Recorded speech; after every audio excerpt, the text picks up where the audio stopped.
성부와 성자와 성령의 이름으로 아멘. 참 예수님. 네.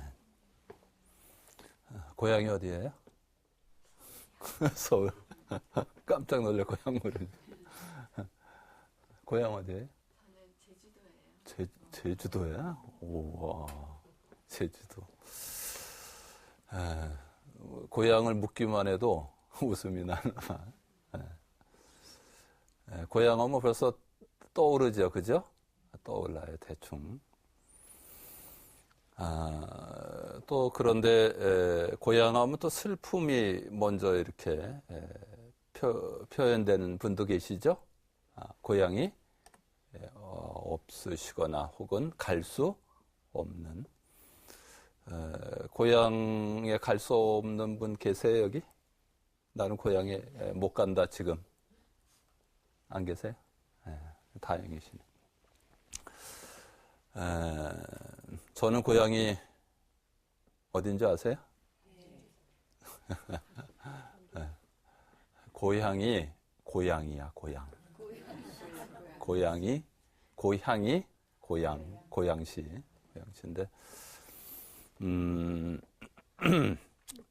신앙인들에게는 고향이 저는 세계라고 말씀드리고 싶어요. 세계. 고향이 세계다.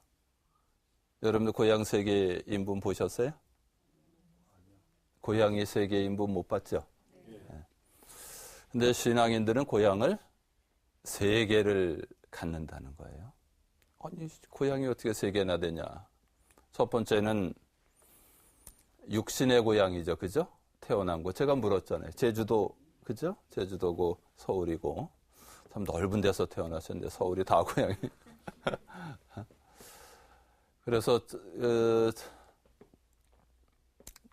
자기 고향을 찾아가면은 뭐 행복해지죠, 그죠?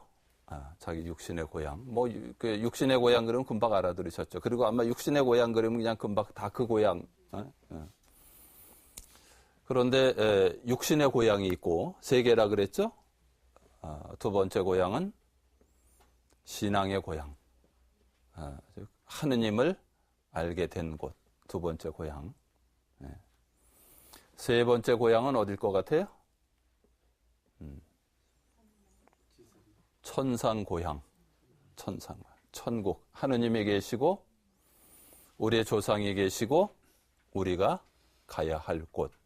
이렇게 세 개의 고향이 있다고 말씀드리고 싶은데 첫 번째 육신의 고향은 뭐 설명드리지 않아도 다 아시죠? 다 아실 겁니다. 누구나 잘 아는 태어나고 자란 곳. 정말 오래간만에 찾아가도 편안하죠? 푸근하고. 수십 년이 지났어도 어린 시절의 그 발자취들 여러 모양 추억들이 배어있기 때문에 자신도 모르게 본인도 왜 그런지 모르는데 가면은 재충전이 객지 생활의 고단함이 이렇게 씻겨지는 그런 느낌을 가질 수 있을 겁니다. 그래서 어렵고 힘든 타향살이가 힘들면 사람은 어디를 동경합니까? 고향을 동경하죠. 육신의 고향이라고 말할 수 있고요. 두 번째는 무슨 고향이라 그랬어요? 신앙의 고향. 하느님을 알게 된 곳. 유아 세례를 받으신 분들은 아마 육신의 고향과 신앙의 고향이 같을 수도 있고요. 저는 실은 육신의 고향보다는 신앙의 고향이 지금은 더 제 가슴에 이렇게 자리 잡고 있습니다.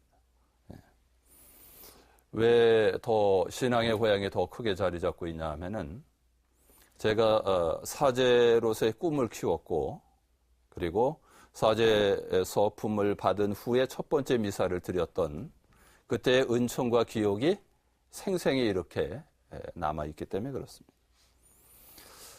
그래서 사제 생활이 어떤 때는 힘들거나 인내의 시간이 긴 시간을 요하게 될 때는 가끔 찾아갑니다. 가끔 찾아가서 이렇게 앉아서 기도하면 다행히 저는 그 첫 미사 드렸던 성당 그대로 있어요. 그래서 앉아서 이렇게 기도하다 보면은 첫 마음이 회복된다 그러죠. 첫 마음. 그러니까 첫 마음의 순수했던 마음과 열정이 다시 이렇게 살아납니다. 그래서 육신의 고향 못지않게 신앙의 고향은 저를 다시 하느님께로 이렇게 이끌어주고 다시 더 은총으로 재충전시키는 그런 역할을 합니다. 그러면 여러분들 중에 아마 이렇게 저한테 물을 사람도 있을 것 같아요.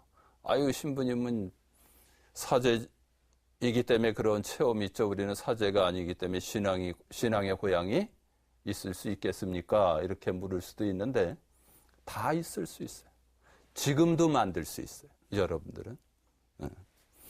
왜냐하면은 하느님을 깊이 사랑하고 하느님의 은총을 깊이 체험했던 그 성당이나 그 공동체가 신앙의 고향이 될 수 있기 때문에 그렇습니다.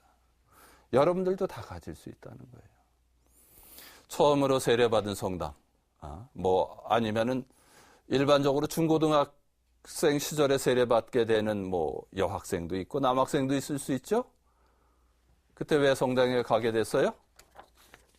여자친구 있나? 남자친구 있나?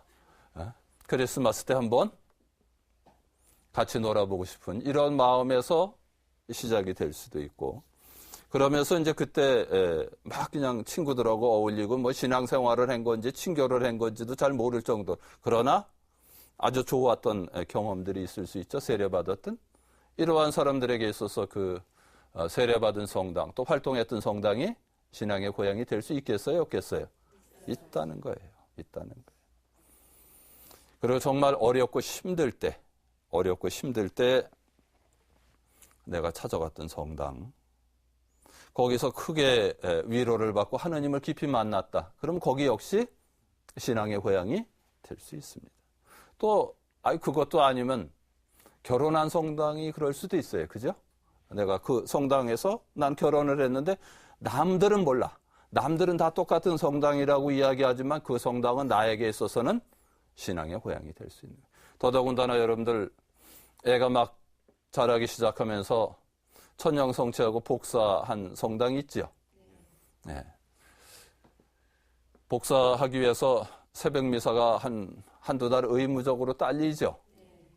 그때 그 애들 데리고 매일 이렇게 새벽 미사를 했었고, 뿐만 아니라 저 어리광만 부리던 애가 어느 날 복사가 돼서 의젓하게 그냥 집에서는 5초도 못 있을 놈이 그냥 이러고 그냥 하는 그 대견한 모습을 보고, 더더군다나 한 몇 년 지나서 이제 또 복사를 끝내고 졸업하는 이러한 과정들을 지켜본다면은 참 거기에 있어서 복사했던 아이도 그렇고 또 그 부모도 그렇고 거기에 대한 특별한 하느님의 은총이 있죠. 여기도 신앙의 고향이 될 수 있습니다. 그리고 성당 재건축. 그래서 여러분들 아마 여기도 계시죠? 성당 건축할 때 많이 장사하셨죠? 많이 장사하고 죽고 다니고 그냥 열정을 다해서 그 재건축에 그 올라가는 하느님의 집의 보람을 느끼면서 힘을 쏟았던 그런 성당들. 이러한 성당도 신앙의 고향이 될 수 있고, 정말 여러분들은 지금 다 보니까 얼굴이 그냥 쌩쌩하셔서 잘 모르실 텐데, 암에 걸려서 정말 절망적인 그 상황으로 아주 깊이 떨어졌을 때 원망과 겁으로 살았음에도 불구하고 새로운 희망과 위로를 주신, 그래서 나 혼자 원망하고 거부하고 또 받아들이고 그리고 기도하면서 회복했을 그 성당, 신앙의 고향이 될 수 있어요. 자, 신앙의 고향이 어떤 건지 알아들으셨죠? 네. 그리고 또 지금도 만들 수 있다는 것도 알아들으셨죠? 네. 그렇습니다. 세 번째 고향은 뭐라 그랬어요? 천상 고향. 제일 중요한 고향이에요. 우리 신앙인들에게서. 그죠? 육신의 고향보다 더 중요하죠. 예부터 이 고향을 우리 신앙의 선조들은 본향이라 그랬어. 근본적인 고향이라, 본향. 그리고 우리는 죽었다는 말을 쓰지 않고 뭐라 그래요? 돌아가셨다. 내가 왔던 곳으로 다시 돌아간다. 거기가 어디라고요? 천상고향, 천국이라는 거죠. 하느님이 계시고 성모님이 계시고 그리고 우리 선조와 부모님이 계신 그곳, 우리가 궁극적으로 가야 할 곳이 그곳이라는 겁니다. 그런데 여기가 그냥 모든 사람이 갈 수 있는 곳만은 아닌 것 같아요. 왜냐하면은 하느님의 말씀을 믿고 잘 실천한 사람들이 가는 곳인 것 같아요. 저는 여러분들이 다 가기를 바라는데 성경에 보면은 그런 곳인 것 같습니다. 왜냐하면은 우리가 이 세상을 살고 죽었을 때 심판을 받게 되죠. 심판을 받는다는 거예요. 우리 시대에는 심판에 대해서 뭐 그렇게 크게 생각하지 않는 경향이 심해요.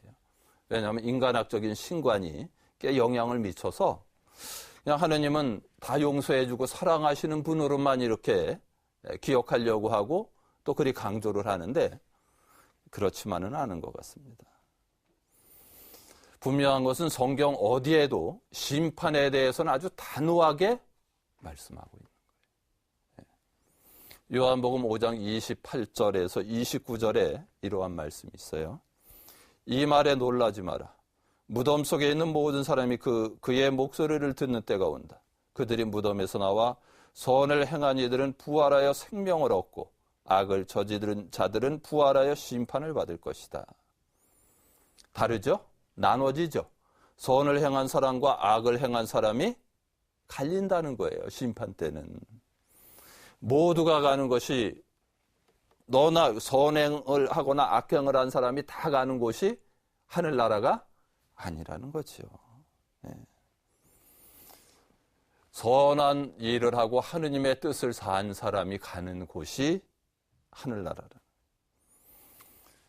여러분들 죽은 후에 영생을 믿으세요? 시원치가 않아. 죽은 후에 영생을 믿으세요? 네. 어느 본당 신부님이 그랬대요. 강론하다가 신자들한테 여러분들 천국 가기를 원하시냐고. 여러분들 천국 가기를 원하세요?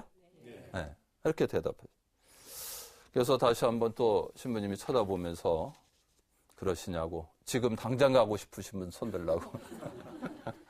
지금 당장 가고 싶은 분 손 들어보세요. 그랬더니 다 아무도 안 들더래. 당장 가고 싶지는? 아니 그렇게 가고 싶어 하는데 왜 당장 가고 싶지는 않은지 모르겠어요. 그죠? 천주교 신자들은 영원한 생명을 믿습니다. 그러나 우리는 분명한 것은 심판을 받고 천국과 지옥과 연옥으로 간다는 것도 또 믿는다는 거예요. 그래서 신자답게 선행을 하면서 이렇게 살아야 된다. 그런데 저는 분명히 천국을 믿는다고 하는데 드러나는 행동으로 봐서는 아닌 것 같은 신자들이 상당히 많아요. 아닌 것 같은. 실제로 아닌 것 같은 사람. 왜냐하면은 여러분들 유교, 유학 들어보셨죠? 아시죠? 네. 누구를 시조로 해요? 공자를 시조로 합니다. 공자를 시조로 해요. 중국의 대표적인 사상이고 좀 유교라고 하기에는 좀 무리가 있어요. 왜 무리가 있는지 아세요? 내세관이 없어요. 유교에 내세관이 있어요, 없어요? 없다는 거예요. 그래서 유교는 내세관이 없고 수기치인, 자기를 수양하고 또 세상을 다스리는 여기에 목적이 있어요. 그래서 유교라는 말보다는 유학이라는 이러한 표현을 병용해서 쓰는데 그러면서 또 유교라는 말도 씁니다. 왜 그래요? 제사를 지내잖아요. 아까 유교에 영생관이 있다 그랬어요? 없다 그랬어요? 죽은 후에 영생관이 없다 그랬죠. 그런데 제사를 지낸단 말이지. 예. 그래서 유교가 되는 거예요.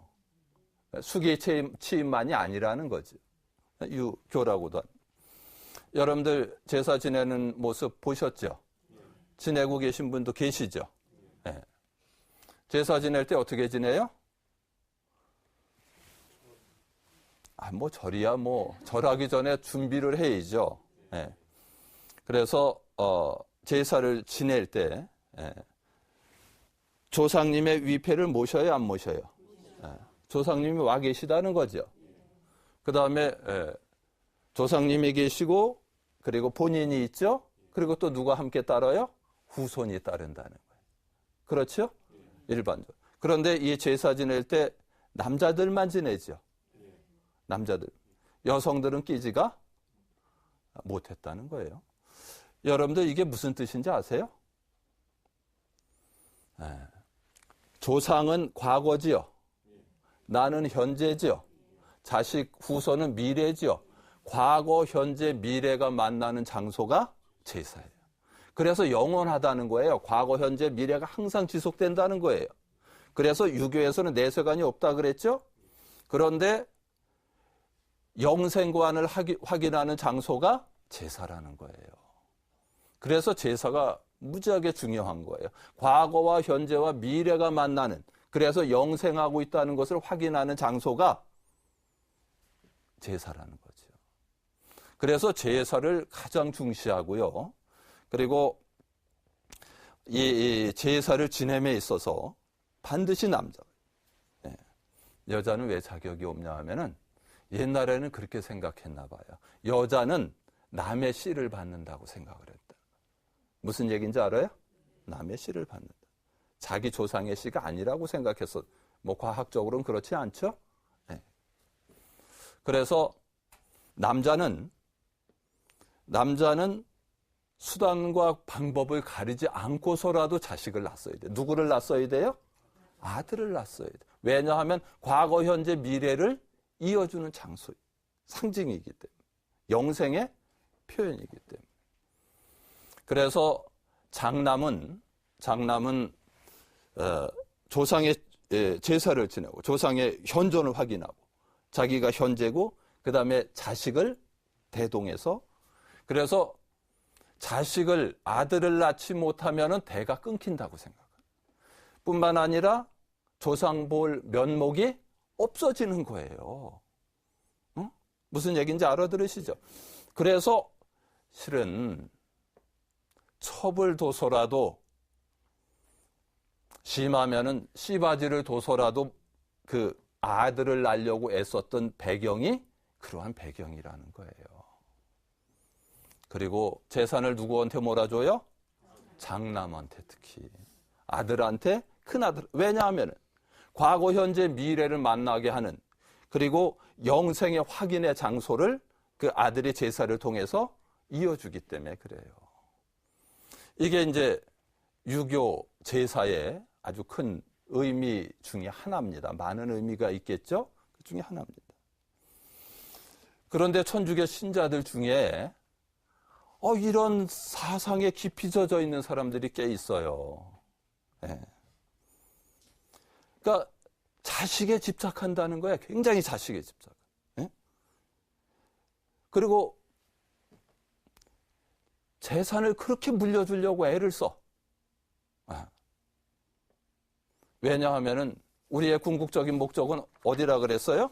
하늘나라인데 마치 이 세상인 것처럼 유교가 영생관을 갖지 못해서 이 제사 안에서 과거, 현재, 미래를 확인하듯이 그러한 사고에 아직도 젖어 있다는 거예요. 물론 자식도 중요하죠. 그러나 우리에게는 더 중요한 게 뭐라 그랬어요? 영원한 생명이라는 거란 말이죠. 그러면은 그에 맞게 살아야 돼. 영원한 생명을 얻으려면 어떻게 살아야 되느냐? 마태복음 25장에 최후의 심판이라고 아시죠? 제가 읽어드릴게요. 잘 나와 있습니다. 여기에 이랬습니다. 25장 34절부터 40절인데, 그때 이 임금이 자기 오른쪽에 있는 이들에게 이렇게 말할 것이다. 내 아버지께 복을 받은 이들아, 와서 세상 창조 때부터 너희를 위하여 준비된 나라를 차지하여라. 너희는 내가 굶주렸을 때 먹을 것을 주었고 내가 목말랐을 때 마실 것을 주었으며 내가 나그네였을 때 따뜻이 맞아들였다. 또 내가 헐벗었을 때 입을 것을 주었고 내가 병들었을 때 돌보아 주었으며 내가 감옥에 있을 때 찾아주었다. 그러면 그 의인들이 이렇게 말할 것이다. 주님, 저희가 언제 주님께서 굶주리신 것을 보고 먹을 것을 드렸고 목마르신 것을 보고 마실 것을 드렸습니까? 언제 주님께서 나그네 되신 것을 보고 따뜻이 맞아드렸고 헐벗으신 것을 보고 입을 것을 드렸습니까? 언제 주님께서 병드시거나 감옥에 계신 것을 보고 찾아뵈었습니까? 그러면 임금이 대답할 것이다. 내가 진실로 너희에게 말한다. 너희가 내 형제들인 이 가장 작은 이들 가운데 한 사람에게 해준 것이 바로 나에게 해준 것이다. 어떤 사람이 천국에 들어간다고요? 가난한 사람 하나에게 해준 것이 나에게 해준 것이다. 그래서 우리가 영생을 믿는다면 자식도 중요하지만 무엇이 중요하다고요? 가난한 사람들에 대한 나눔의 실천이 아주 중요하다는 거예요. 그런데 유교 사상 때문인지 재산을 사회에 환원하고 가난한 사람들에게 나눠주려고 잘 안 해요. 자기 자식한테만 그냥 주려고 그런단 말이에요. 정말 영생을 믿고 그리고 우리가 어떻게 천국에 가는지를 안다면은 마태복음 25장을 안다면은 자식한테만 물려줘서는 안 된다는 거예요. 그죠? 네. 그래서 제가 물은 거예요. 입으로는 천주교 신앙을 고백하는데 실제로는 영생을 안 믿는 사람처럼 행동한다는 거예요. 그래서는 안 된다는 거예요. 그런데 참 놀랍게도 미국은 그리스도교 문화권이죠. 그리스도교 문화권. 근데 거기서 깜짝 놀랄 일들이 막 벌어져요. 2016년도 미국 경제 전문지 포브스에 따르면은 세계 1위 부자가 빌 게이츠더라고요. 90조 원이 지금 있대요, 지금. 그 다음에 워렌 버핏이 73조가 있고, 마크 주커버그가 55조가 있다 그러는데 이 사람들의 공통점이 뭐냐면 다 재산 환원하겠다는 거예요. 자식한테 물려주지 않고 다 환원하겠다. 왜 이렇게 다를까? 우리나라 재벌들의 모습과는 완전히 천양지차죠? 우리나라 부모와도 전혀 다르죠? 영생을 믿는다는 거예요. 영생을 믿을 뿐만 아니라 가난한 사람 하나에게 해준 것이 곧 나에게 해준 것이라는 그 그리스도교 사상이 배어 있다는 거예요. 그래서 자식들에게도 물론 도움을 주지만 궁극적으로는 하늘나라를 위한 하늘의 보화를 쌓는 삶을 산다는 거죠. 예. 이게 다르다는. 우리는 믿는다고, 영생을 믿는다고 이야기하는데 실제로는 안 믿는 사람들처럼 행동한다는 거예요. 궁극적으로 중요한 부분에 있어서. 예. 그런 면에 있어서 실은 저는 여러분들한테도 묻고 싶어요. 여러분들도 그렇게 남자아이가 중요하고 그리고 하늘나라의 보화를 쌓기보다는 상속에만 여념이 없다면은 영생을 믿는 사람이라고 하기에는 부족하다는 거죠. 부족한 겁니다. 올해는 궁극적으로 세 개의 고향이 있다 그랬죠. 그중에서 제일 중요한 고향이 영원한 고향, 천국이라 그랬죠. 그리고 여러분들도 그거에 다 동의하고 계시죠. 그럼 그렇게 살아야 된다는 거예요. 살아야 된다. 네. 많은 순교자들은 그렇게 살았어요. 네? 우리가 순교자 믿음 본받자고 성가 크게 부르죠. 그렇게 사셨어요. 목숨도 재산도 다 버렸다는 거예요. 네? 수도자도 성직자도 다 그렇게 살아요. 독신으로 살고 자식에 대한 인간적인 욕망을 억제하면서 산단 말이에요. 그런데 신자들은 이상하리만치 몸은 천주교 신자인데 행동은 안 믿는 사람처럼 산다. 네? 여러분들은 안 그러셔서 지금 저를 이렇게 빤히 쳐다보는 거죠? 여러분들은 안 그러셔서 저를 쳐다보는 거예요? 다행이야. 다행이야. 예. 여러분들 최후 심판을 마태복음 25장에서 말씀으로 들었죠? 거기서 자식 농사 얼마나 잘 지었느냐 심판의 기준에 들어가요, 안 들어가요? 자식한테 얼마나 물려줬느냐 들어가요, 안 들어가요? 얼마나 출세했느냐 들어가요, 안 들어가요? 안 들어가요. 뭐가 들어가요? 가난한 사람에게 얼마나 나누고 살았느냐 이거라는 거예요. 응? 너희가 내 형제들은 이 가장 작은 이들 가운데 한 사람에게 해준 것이 바로 나에게 해준 것이다. 에? 그렇다는 거예요. 여러분들 요즘 노후가 길어져서 아마 여기 계신 분들 아마 100살 다 넘을 것 같아요. 제가 보니. 응? 실제로도 그럴 겁니다. 아마. 예상이 되죠? 그래서 노후 연금 저축 많이 들고 또 건강해야 된다고 그냥 공원이 잠을 못 자. 밤낮 없이 돌아다니는 사람들 때문에. 그렇게 신경을 쓰는데 저는 묻고 싶어요. 영원한 생명을 믿는다고 하면서 하늘나라에는 얼마나 쌓아두었는가. 연금 다 붙지, 노후 저축하지, 뭐 이것저것 다 이 세상에서의 노후는 잘 준비하는데 영원한 생명의 나라에 가기 위한 준비는 안 한다는 거예요. 그리고 마지막에 죽기 전에도 뭐라고 유언해요? 이것은 첫째, 둘째, 셋째 니들이 나눠서 가져라. 그건 얘기 안 해도 다 가져. 그거 할 필요 없다는 거예요.